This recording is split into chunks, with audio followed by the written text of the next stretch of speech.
Hi friends, welcome back to my channel. నా కోసం మా అమ్మమ్మ చాలా స్పెషల్గా ప్రిపేర్ చేసిన మటన్ కర్రీ ఎలా ప్రిపేర్ చేసుకోవాలో ఈ వీడియోలో కంప్లీట్గా చూపిస్తాను. ముందుగా ఫ్రెష్గా మటన్ని తీసుకొని 4-5 టైమ్స్ మంచిగా వాష్ చేసుకోవాలి. దాంట్లోకి ఉప్పు, కారం, పసుపు, ధనియాల పొడి, అల్లం వెల్లుల్లిపాయ పేస్ట్ వేసి మంచిగా మిక్స్ చేసుకోవాలి. ఇక్కడ మా అమ్మమ్మ అల్లం వెల్లుల్లిపాయ పేస్ట్తో పాటు ఆనియన్స్ని కూడా వేసుకొని గ్రైండ్ చేసింది. ఇలా అయితే టేస్ట్ బాగా వస్తుందంట.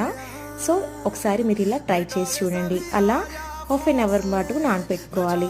అలా పక్కన పెట్టుకున్న తర్వాత వన్ సైడ్ మా అమ్మమ్మ మాకు టిఫిన్కి వడలు ప్రిపేర్ చేస్తుంది.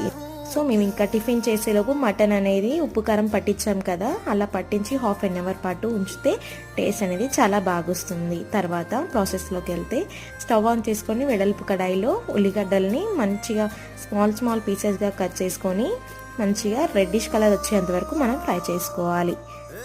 ఆనియన్స్